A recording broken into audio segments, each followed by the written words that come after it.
we are talking about a project carried out by the Development Studies Association, the UK Association for those who teach, research, and study global development. This work was funded in part by the Academy of Social Sciences. I am Madhuri Kamtam here with you today, an EDI Comms Research and Events Assistant for the Development Studies Association. This project is to address retention and career progression of racially minoritized early career researchers in development studies. 7 in-person workshops were held in London, Birmingham, and Edinburgh. And early career researchers included final year doctoral researchers, postdoctoral researchers, teaching fellows, and staff on fixed term and hourly paid or otherwise precarious contracts. Across the series, more than 60 racially minoritized early career researchers took part, with around half attending multiple sessions and new participants joining at each location. And scholars represented over 35 UK institutions. Joining me for this discussion is Chidinma Mbaegbu, a doctoral candidate in politics and international relations at the University of Leicester. And we have Luqman Opeyemi Muraina, who is a final year PhD researcher towards decolonizing development studies, teaching informed by alternative development epistemologies in Nigerian universities at the Department of Politics in the University of York, UK. Luqman's research interests are on decolonization, higher education, and post-colonial African development. And we have Angela Haynes with us, who is currently an associate tutor on humanitarian principles and practice module at the SOAS University of London. Thank you to all three of you for joining with us today for this amazing discussion on our latest EDI project with Development Studies Association. So first of all, let us delve into why this project mattered to you. And you could reflect on what motivated you to take part in these workshops, what need or gap you were hoping the project would address. We have Angela with us. Hi, thanks, Madhuri. I really wanted to participate in this project because this is an issue that the issue of racially minoritized scholars is an issue that, beyond my own personal experience, is something that I've been trying to incorporate into my research for a number of years. I did a master's in the London School of Economics, and at the time I was working in a development organization, development NGO, and for my thesis, I was looking at equal opportunities in international NGOs. So very much looking at the presence and the kind of roles of racially minoritized people in such organizations. And then when I started to work more regularly within academic institutions and in the area of international development, of course, it was very obvious to me that the absence of racially minoritized staff was evident there as well. So this was an issue that I was interested in, both from the perspective of the practical development experience, as well as the researching of the field of development studies. Thank you, Angela. That's such a nice reflection. Chidinma, would you like to go ahead, please? Thank you, Madhuri. I think for me, why I joined, the workshop series was I'm at the final year of my PhD journey, and so it was at a point where I was thinking of what next. How do I navigate the career in the career journey here in the UK, because I'm an international student, so coming from Nigeria to this place. So this is a new environment, new systems, terrain and all. So I wanted to come into the workshop to hear from people that have gone ahead of me, people that have been on that path and have been able to get to a level in their careers in the UK. So having practical, real life examples of how to navigate the sector, the field, and how to go about it. For me, it's important hearing it from people that have had first-hand experience.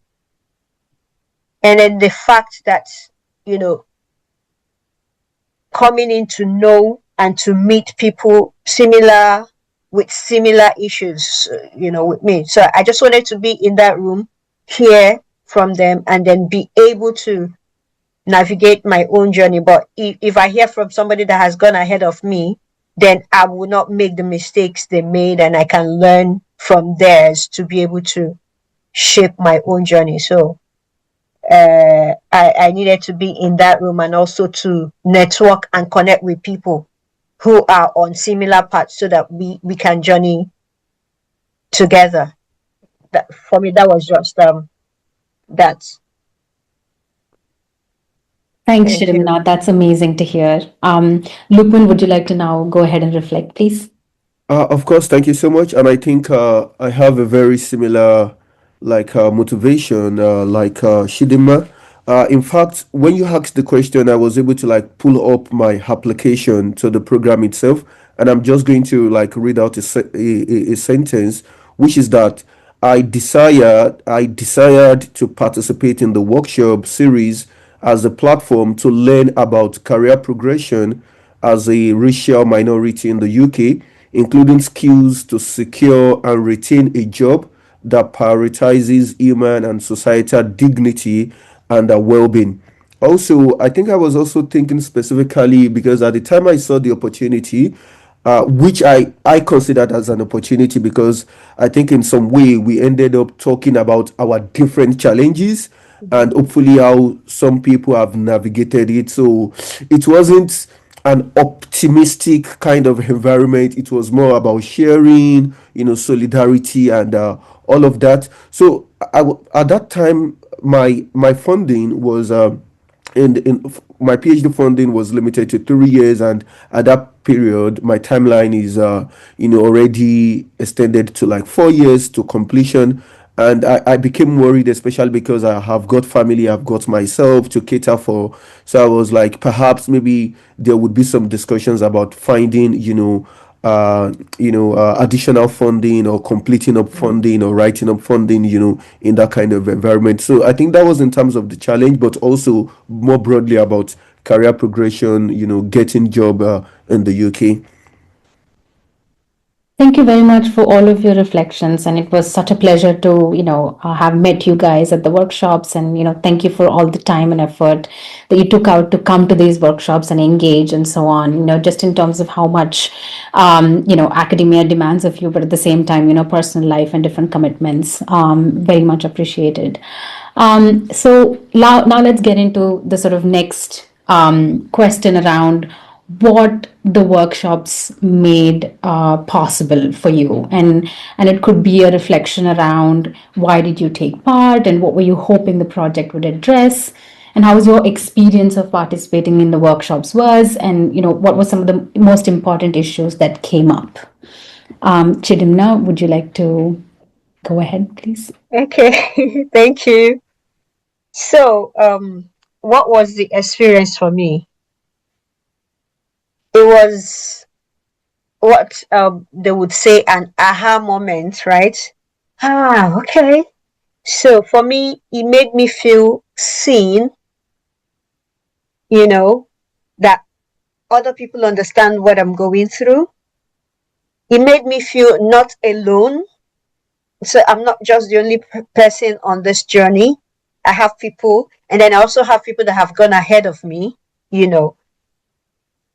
What other thing? It made me have the connection to network with others, like with you now. It beyond the workshop, I talk with you, Madhuri, and we've talked, and you shared opportunities with me, so that connection, you can't do it alone. And that for me is the major experience I carried out from participating, that feeling, that connection, that and possible future collaborations that we are all going to have, like the writings, this podcast, and all.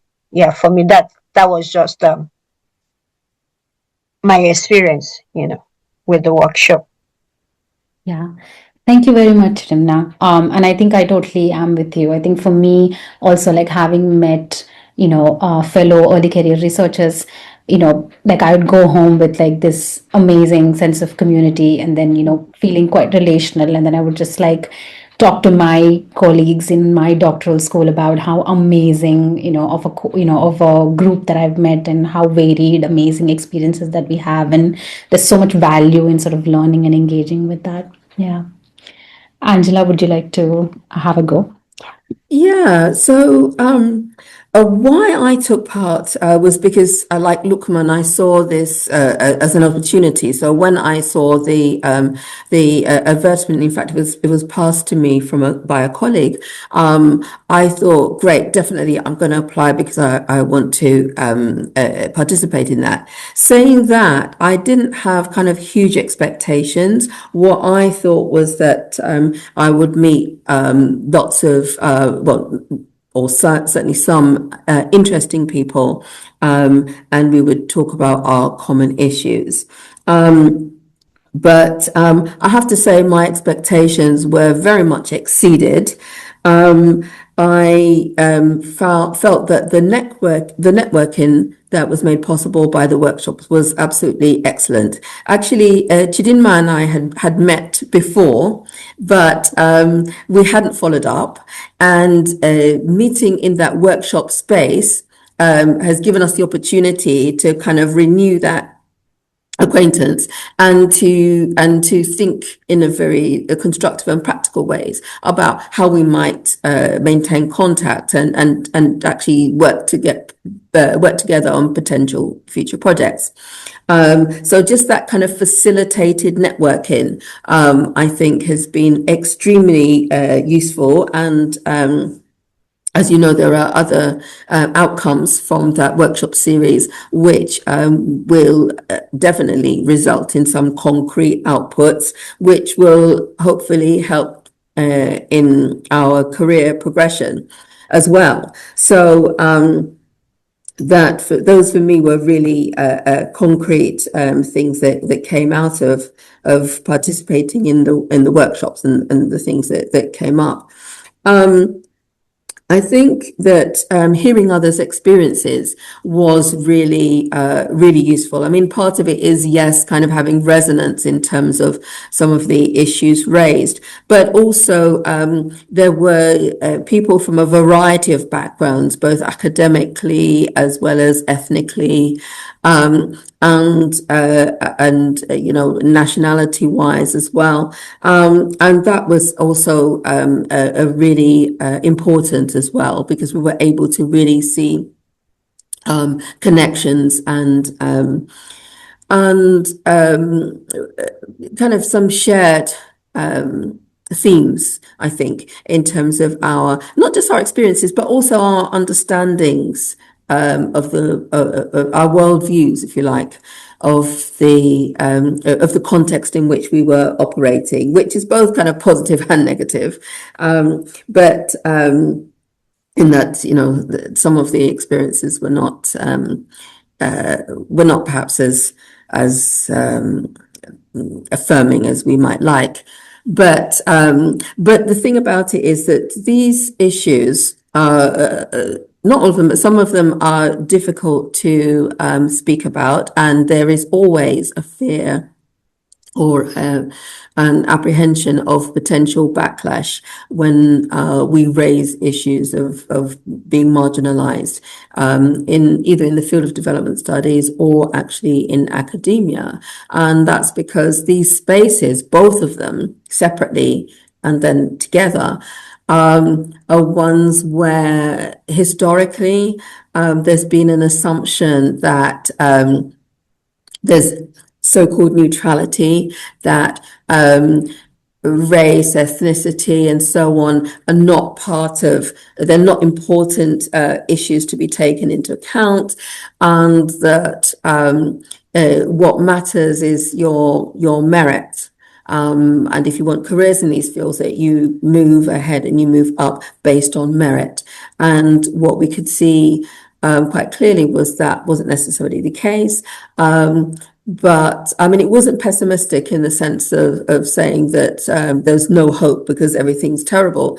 In fact, as Chidinma has said, there were people who've gone before who gave pointers as to how to navigate certain kinds of contexts, certain kinds of experiences, and gave really good tips, I think. Thank you so much, Angela. I think that's such a powerful reflection. And I think it reminds me so much of when I was growing up. I think it's this sort of, constant justification of why equality, diversity, and inclusion matters, in every space that you're in. And I think as someone, who was a Dalit woman, growing up in these spaces and being in these educational institutions, pretty elite institutions in India. And I think this is one of the things that you always constantly have to justify why we need affirmative action, why we need reservations, and why we need a better access, to students who come from marginalized communities. And I think as someone who comes from those, communities, I think constantly it is either you have merit or you're just basically like trying to take up space, and the conversations are not really welcomed. And then I used to reflect a lot on the myth of meritocracy itself, right? And how it doesn't take into account the social structures that we live in, and the social structures that people benefit and lose from on a daily basis. That is such a rich and useful reflection. I think it's a conversation for every day, and how we need to bring in more of these conversations in every space that we have access to. Yeah, Luqman, would you like to go ahead? Yeah, I think my colleagues have said a really lot of things, and I think an additional point would be that the space really mattered in terms of you getting to know that your problems are shared by many as well. So you like I said, you were very optimistic about finding solutions. When you apply for an opportunity, in quote opportunity, and you got to that space, and you ended up knowing that even though mine was about funding and looking for funding to cover, like, let me say, my writing up here, you got to know that in actual fact a lot of people that looks like you maybe even have, in quotes, more bigger problems. So maybe for the significant part of the discussions, you guys ended up talking about your different challenges. So you were able to arrive at a point that it seems that there are very specific challenges that people like you are, probable of having, of encountering, in UK university or higher education spaces. So I think the fact that I realized that a lot of people that looks like me have similar challenges, and I'm just not the lazy one. I'm not just the person who have refused to complete their study in 3 years, which is actually the funded period. The fact that I realized that I'm not lazy, like even people like me have, life circumstances. I think it's made me, you know, I think I felt really comfortable, and I thought this is a very useful space. Thank you for your reflection, Lupin. I think that sort of nicely feeds into our next, point of conversation, which is basically looking at from personal experience to the structural issues that we face on a daily basis. I think during the workshops, what are some of the issues that came up felt, more structural rather than individual things that you felt cannot be solved by this sort of personal resilience alone, especially as someone, who's in academia. Chidinma, would you like to have a go?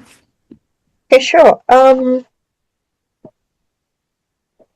The issues that came up for me that I felt were more structural than the buzzword of everybody's being resilient is when what Dr. Ayub, I hope I got his name correct, what he called academic passport positionality. That for me, he gave it given a word or a phrase or a term to what you experience, and you don't have the academic language to fit it. It's about our citizenship. For me, I'm an international student, so you have the citizenship aspect of it.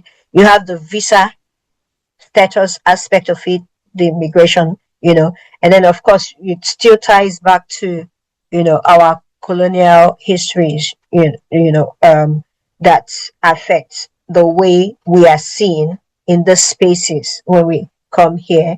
And then when you look at academia, you have the positionality of the West and the global North, what in terms should be the right way to write in academic journals. Those for me, that's it's something that it's more structural than individual. The academia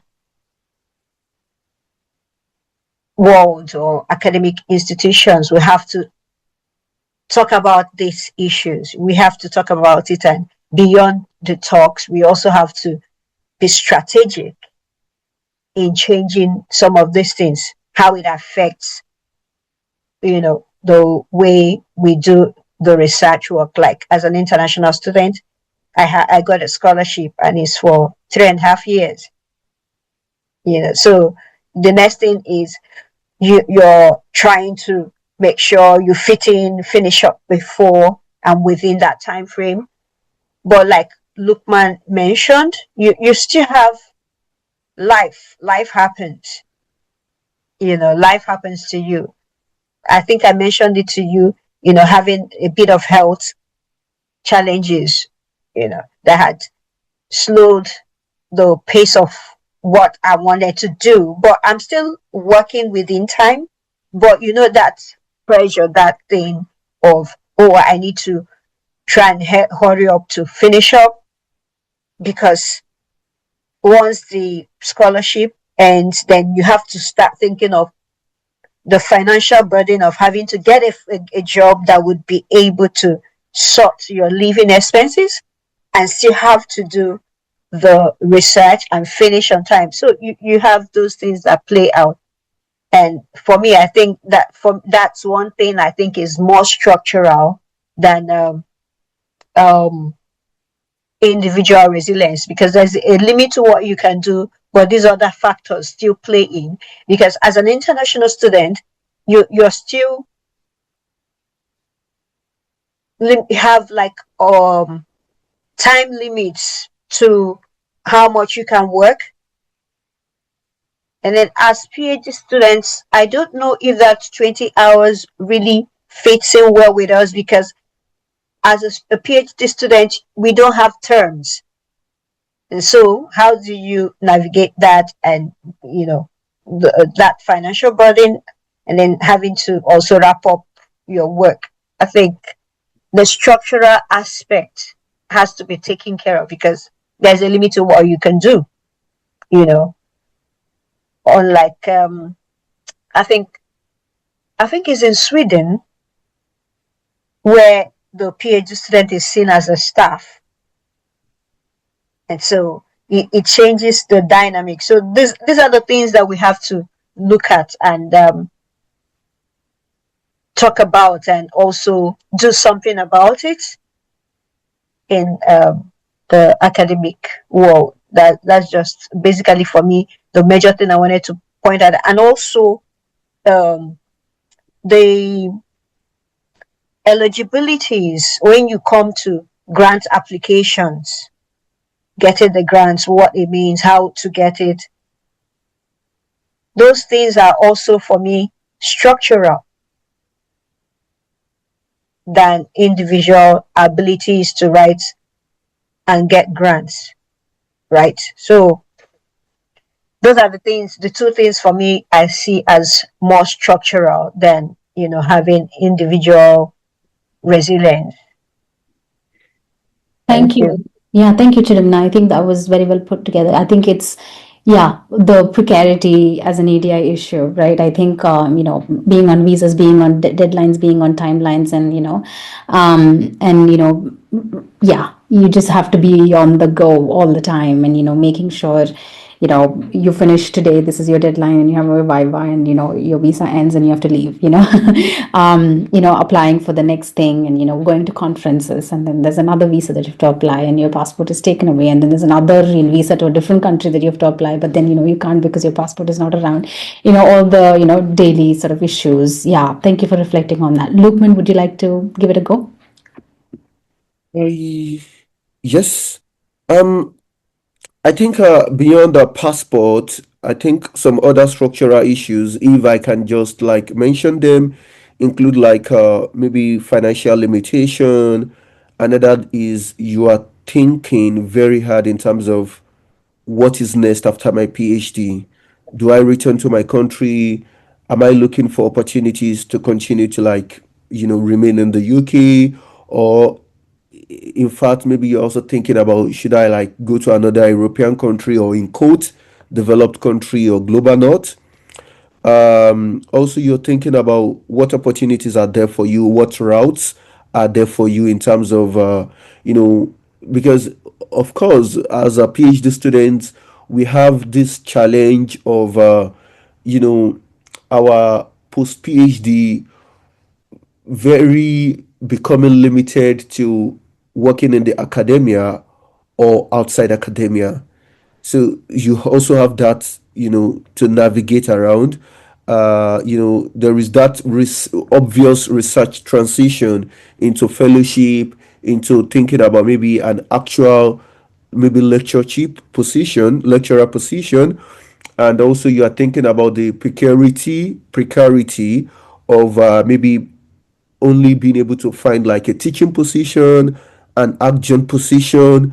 The fact that, sometimes we maybe the universities that want our service only wants to use us and just use us and give offer very temporary contracts, 1 year, 2 years, or even just like a tutorship, GTA positions, those kind of issues. You're just thinking about your career, and also even when you want to transition, especially for someone like myself, whereby I do not really have a lot of experience outside the academia. So maybe for the past 30 years or thereabout of my life, I've just been studying. I haven't like maybe gained like maybe 2 years full-time experience in an industry. So it's a very difficult experience just thinking about, look, man, come to think about it. Where else can you work beyond universities? So I also have that to navigate and think about. Also, you are thinking about publication, because to also like get a very good what was it called, lecturer position, you are thinking about your PhD as well as I need to publish, I need to have my work out there. I remember having a conversation with let me say some of my mentors in my university, and their advice is you need to focus on your PhD. And my question is, if I focus all my attention, even though that is not likely, but in theory, if I focus all my attention on my PhD and I'm not thinking about going to conferencing, I'm not thinking about publishing, the resources that my universities have provided, including Microsoft Word, including data analysis tool, everything is going to end immediately I submit. And after my Viva, I'm not going to have access to publish open access. So practically, it means I need to do those things as I'm doing my PhD. And I think I agree with Chidinma in that sense that, you know, sometimes we are staffs and sometimes we are students.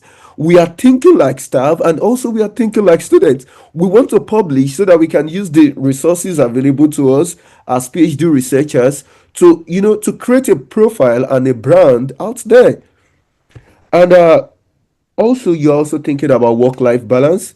A lot of us are people who are like adults, people who have families, people who have who have like very massive number of years, who have taken a massive number of years gap in terms of maybe transitioning from master's study to deciding they want to do a PhD. Uh, so there are just a lot of these structural variable structural factors. I think we discussed generally in the sessions. Thank you very much, Luqman, for reflecting on the various multifaceted issues and challenges that early career researchers face. Angela, would you like to add to that, please? Yeah, I mean, I think for me, what was always kind of on my mind whenever we met in the workshops was actually the challenges facing the sector, the higher education sector in the UK. Well, initially in the UK, and then as time went on, kind of broader than the UK. And by that, I mean the financial challenges that the universities are facing, which has seen job cuts and mergers between institutions. And that's due to the fact that they actually are not able to adequately fund the work that they want to do. And I mean, that's been linked to actually kind of reductions in international students coming into the UK, which is obviously linked to government policy and rhetoric around immigration levels. Why students are part of that, I don't really know, but they are. And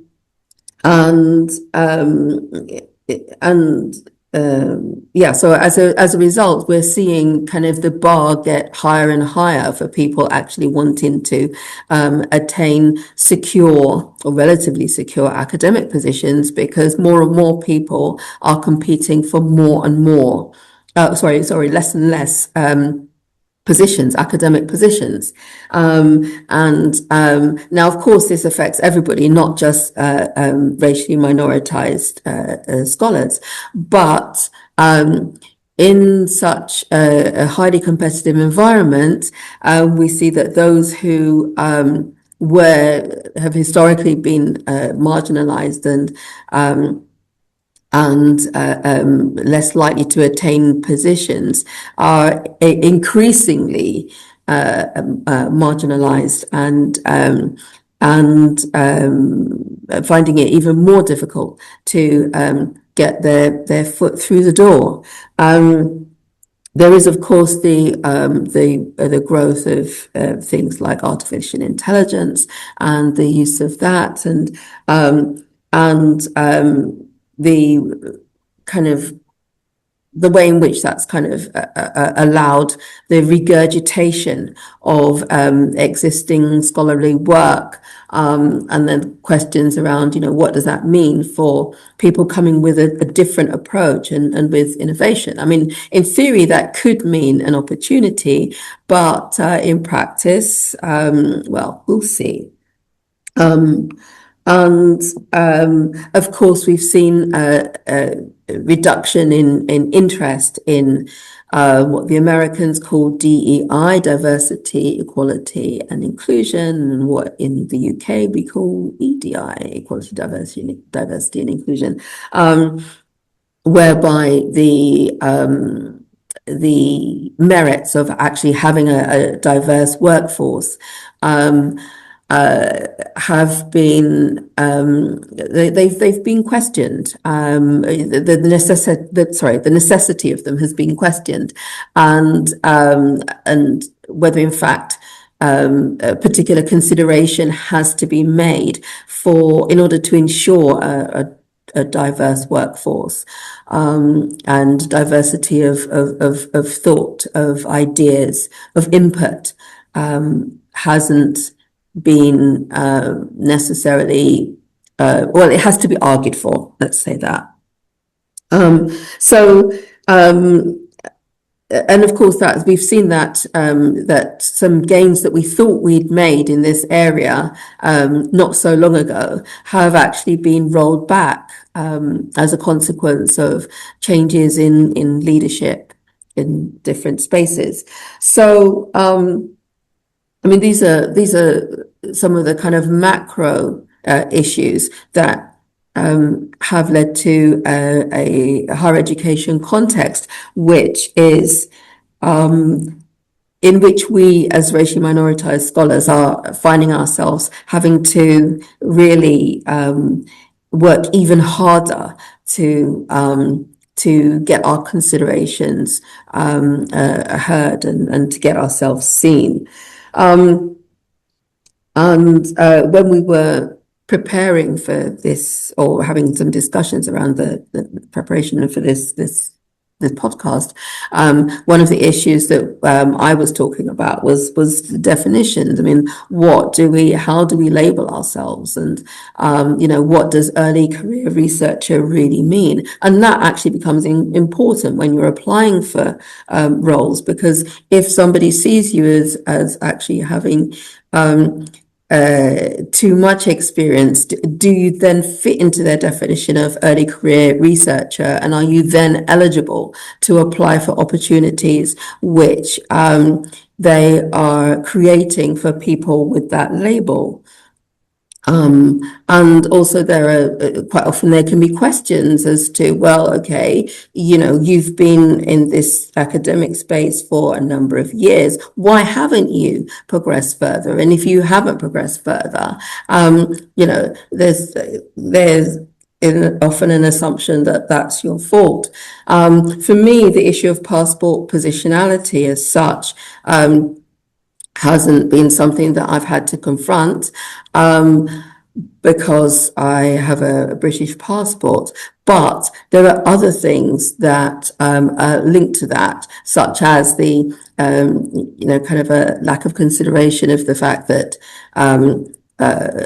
racially minoritized scholars are less likely to get funding for their PhD. So being self-funded means a need to engage in employment in order to support oneself whilst one is studying. And that then obviously has implications for the time it takes to complete one's studies. So, I mean, these are the kinds of issues that have come up for me. Thank you very much, Angela. That is such a rich and valuable reflection. I think there's a lot of thoughts that were running into my mind. I think one of the things that I just wanted to say is thank you for touching up on this rapidly changing academic landscape. And I think, when you're on the job market, it is, you see positions that are 6 months, 9 months, and, for one position, 300 people are competing, 200 people are, going into the next stage. And, you just look at all these numbers and it's like, wow, there's no hope for me, and it's quite depressing, to see that. And also, some of the, the academic landscape also being affected, with the use of AI and so on and so forth. And I think these are, some of the important, issues for us to think about. And I think it's really interesting that you touched upon the definition of early career researchers as well. And I think that's such an important conversation, what it means to be an early career, and it's such varied experience. And I think hopefully, I can already see how important of a contribution that we can make through this journal article that we are all trying to collectively work on. And I think we need to sort of have more of these conversations for people to really understand, these varied experiences that are in academia, and it's not this sort of straightforward linear line at all. So thank you for raising that. Luqman, would you like to sort of now go ahead and speak a little bit about some of the impacts and takeaways, how participating in the project shifted anything for you, and how you see your position in academia or in the future, or what support should look like? Um, Thank you so much for that question. In terms of my takeaway, I think I spoke about this already, the acknowledgement and recognition that people like you have similar battles. That for me is a takeaway in terms of what's next and the future. I think working in solidarity with people, is very important. For example, I started thinking about an idea recently about maybe doing an advocacy on LinkedIn, to talk about passport positionality and visa regimes, for example. And the problem basically is the fact that myself and everyone who has a British passport, we are graded the same way. And I think in the first year of my PhD, I traveled to Austria. I think the second year I traveled to Germany, and I think I traveled to another country. Recently, I presented in the US. And thinking about all of these, I've spent an application, a visa application can take as much as, I don't know, a week's work, maybe 40 hours to get done on it. It requires printing. I think the last one for US, I had to like travel and even sleep, in my cousin's place in London. So specifically, can we create a campaign such that, especially when you are applying in Europe and you are applying for the second time, is it possible to actually apply online? Because basically, all of these countries have our data. We have applied on the first time, it has been granted. Can we apply from our home? They have our biometric, they have this. Can we apply from our home and save us the unnecessary stress, time, efforts of traveling to the metropole to submit almost the same application? Because basically, all of the 26 Schengen countries are using the same application and almost using the same process. It's either you submit to their consulate or you submit to VFS or some agency processing the application for them. And if you have the documents, they already know the decision. So why can't you just save us the stress of always traveling? So I think for me, working in solidarity with people based on very specific challenges that we have, for me, is the next step. And maybe lastly, in terms of what would support look like, I think, and maybe let me say a very big thank you to DSA for like really bringing our challenges as a front burner. Yeah, I'm not sure a lot of scientific organizations and associations are doing this in terms of acknowledging that racialized people have specific challenges. So I think the fact that the guest speakers that were available, talking about the complexities of the system and their experience navigating the system, I think for me is a support. I can remember at least I was able to connect to almost all of the speakers via LinkedIn, and maybe there were some that maybe I've been reading their work, and there are some I got their contact, even though communication hasn't been there the way I want, but at least maybe there is an opportunity for me to get in touch with them. So that opportunity of someone who has navigated, or that system you are thinking about, or you are currently at the, let me say, starting lane, for me is a support. And I think if there can be more of these conversations, it would be a wonderful support. If this And I really like the fact that we are doing this as an afterlife of the workshops.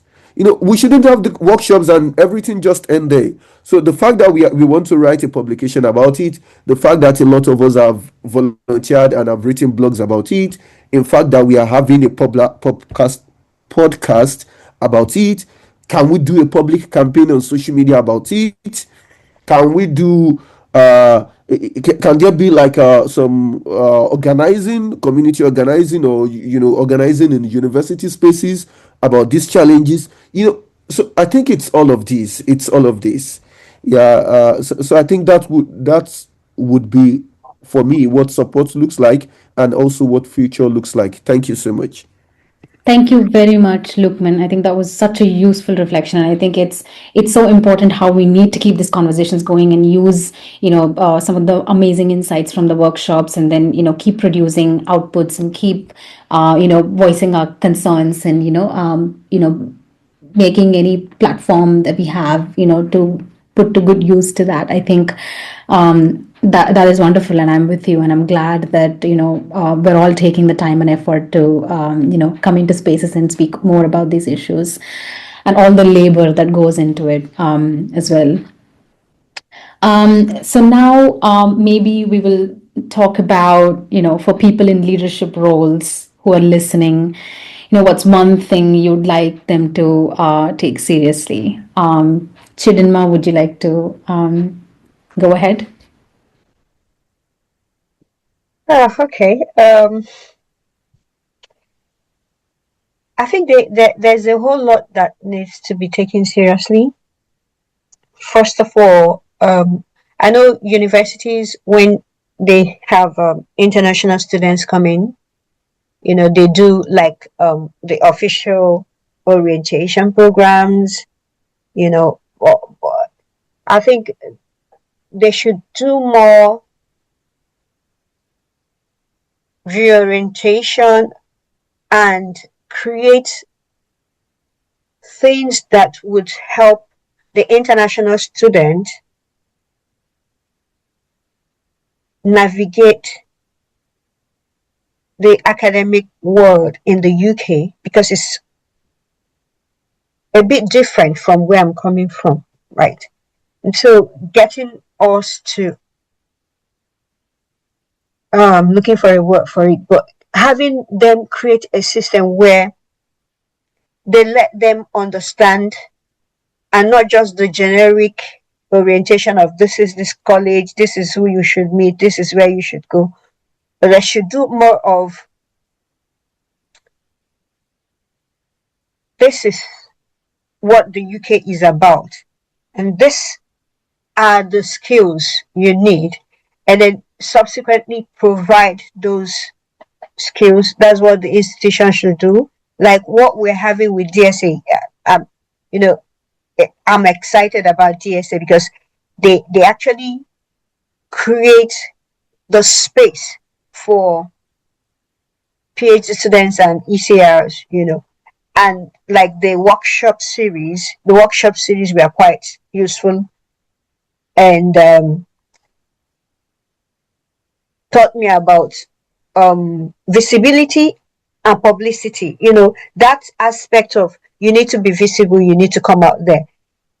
So those in leadership should also, preach that. Yes, you are told to go and present at where we are expected to present at conferences and workshops, but also creating, it could be small funds for those that don't have the funding from the university, just small pocket funds that could help out with the logistics of getting to the different places where you need to. Angela, would you like to add to that? Yeah, I mean, I think I don't really have anything new to say, except that the first thing I would say is that I think that institutions and the sector as a whole needs to take the issue of racialization or racial minoritization seriously. And that means, I think, facilitating spaces where racially minoritized scholars can connect with others, where and facilitating opportunities, which can be opportunities for specific pots of funding, or specific research projects and so on, even in the context actually of sectoral financial challenges, because we're not just talking about us, we're talking about the next generation. And you want to continue to have a group of academics who are really kind of not connected at all with the society, or you know, they're just an elite group who have no relationship to the realities of the many. Because also remember, the academics are also the role models for next year's academics or next generation's academics. So, you know, do you want to perpetuate this same kind of ivory tower cadre of academics, or do we actually want to have people who are developing new ideas, new theories, who are able to relate to the people that they're researching, and who are on the ball in terms of kind of what's going on the ground. Because if that's what we want, then we need a new approach. We absolutely do. And at the same time, do we want to continue making people feel? I mean, it was interesting what Luqman was saying about, you know, the fact that we had a network. You know, it made it clear to him that, you know, the fact that he wasn't able to finish his PhD in 3 years meant that it didn't mean that he was lazy. I mean, why should somebody feel that when actually the majority of scholars actually don't complete their PhDs in 3 years? So, but the problem is within a scholar who's on an international student visa is that they have that pressure, and the extension is not guaranteed. So, you know, we do need to have sensitivity and awareness. We need institutions that are sensitive to and aware of these kind of challenges and are able and willing to respond to those and advocate in order to ensure a greater diversity of people, both studying and researching these issues, and as well as the practitioners in this field, because some of those who are doing the research now will go into the field as practitioners. And, you know, even though at the moment development studies isn't kind of flavor of the month, you know, we can see we're currently, as we're speaking, in a situation of war with Iran, and also in the Ukraine, there's a war going on and so on. So, you know, there's always a need for humanitarianism, which, yes, it happens to be what I teach, but that's not why I'm mentioning. It's because we really do need to understand that the same old solutions don't work. And so maybe we need to have people coming with new ideas and new approaches, who can maybe come up with different solutions that may just work in future. And I think it's also important to remember when we talk about racially minoritized early career researchers that there are issues which are to do with, you know, being an international scholar and issues around passport positionality, but there are also issues around racially minoritized scholars who are home students. And sometimes those issues overlap, sometimes they're quite different. But I think having a space where we can identify what some of those issues are is kind of halfway to finding or working towards developing some kind of solution to some of the challenges. So, I mean, I think that these kind of outputs that we're working on at the moment as kind of a second phase of the project are really important. And I really hope that there can be some point in the future whereby we can have some more spaces where we can connect racially minoritized scholars with those early career researcher scholars, with those who are perhaps a bit further on in their career, who have tips and so on to share within some kind of a network. That's what I would like to see. which is obviously broader than individual institutions, but could be sector wide, if you like. I think a support network is really what I would like to see encouraged by institutions and institutional leadership. There are some initiatives which exist, I know, for Black scholars at the moment. I mean, these have been created fairly recently. But I think that I'm not sure exactly what relationship they have to the institutions, and I think that institutions need to understand that these spaces are needed.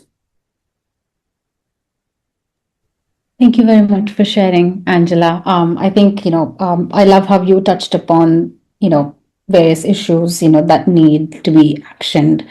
And also, just how radically ever-changing world that we're living in. On day to day, we have new problems and new issues, and we need, new solutions. We need, to rethink the ways that we're doing, academia on a daily basis, and how best we can support, more generations to come. Thank you for offering your perspective. So just as a closing reflections, as we're coming to an end, one sentence that you would like to sort of share on why this project matters, and how do we go on from here? So if you'd like to sort of reflect on that before closing. Well, I think that the fact that the Development Studies Association made funding available for this project is absolutely crucial. That has signaled that this is an issue that does need to be tackled, does need to be addressed. And what I felt was very important about this project was that it gave us space to identify some solutions and ways forward. And I think that having the space to reflect, identification of some solutions has felt empowering, I think. And I'm really looking forward to and very keen to participate in these kind of follow-up activities. The institutions in the UK or in the world, if anybody is listening from the world, when you want to do something, I think you should speak to the people you want to do the project or whose needs you want to meet. And so if you do that, then you would hear their perspective, which you as an organizer would never have, maybe because you don't have the same lived experience. So talking to the people of concern, I think that's what I would term it, then you would get to hear where the shoe is pinching. And then when you get that, then you're able to co-create solutions. You don't just create solutions for the people, but you co-create it with the people. And so you talk of that sustainable development is the development for the people, with the people, for the people. So that plays out. And for me, I think that's the important reflection I'm looking at, and also to speak it out there for other racially minoritized persons, that your uniqueness is unique to you. And so don't be scared to take up space. Yeah. Don't be scared to take up space. Your uniqueness shouldn't be a disadvantage. It should be an advantage. And once you see yourself as you've earned the right to exist, you've earned the right to be here, because a lot of people applied, but we're here. So you've earned the right to be in the room. And so don't shy away from being visible, and don't also shy away from speaking out and speaking up so that issues can be addressed and make the path better for the people coming behind us. Yeah, thank you. That is so powerful. I think it made me reflect a lot about where I was 10 years ago. Back in India, I was finishing up my 11th and 12th standard, just 2 years just before you enter undergraduate degree.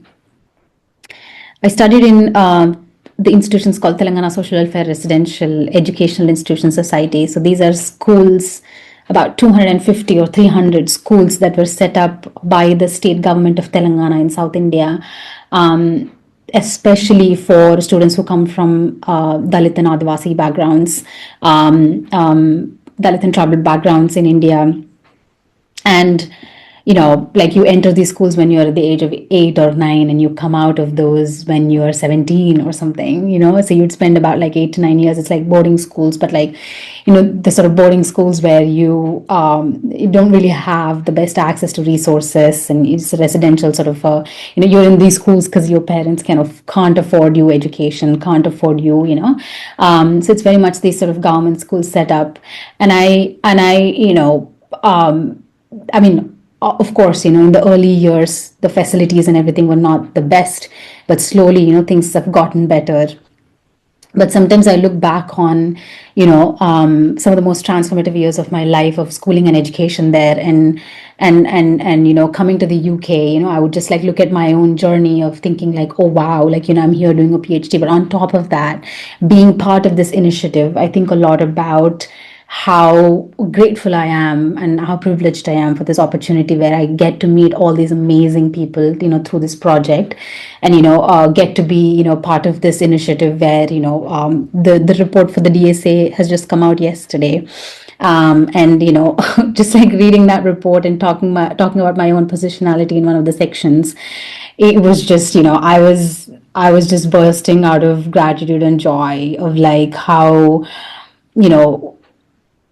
important these spaces are for me, and just to be a part of it, it's still a lot of emotions that I'm processing through, but just grateful for all the opportunities that come your way, and also remembering the struggles, but also remembering how privileged, to access these spaces, and how you're talking about taking up space and not being afraid to take up space. But also I do think a lot about some of the friends that I traveled with all those 8-9 years, and most of my friends who are also, coming from Dalit and tribal backgrounds, who are now married, are in forced marriages and have kids that they don't want to have, and living the lives that they don't want to live. And I think about how, how if they had the opportunities, how life would have been different. So, and I think I say this a lot in like the sort of, workshops that I go to, and I think it's important to take up space, but also, knowing, when to pass the mic, and, and sort of say that there's a lot of other struggles that are, not noticed and don't have the platform to talk about, and so on.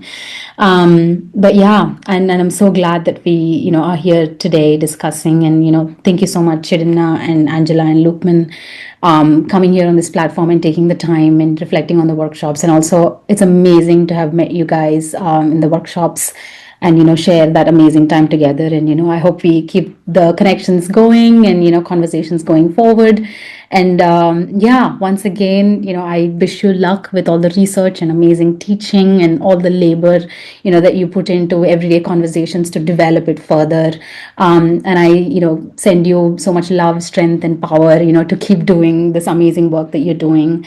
And thank you so much for today. Thank you. Thank you.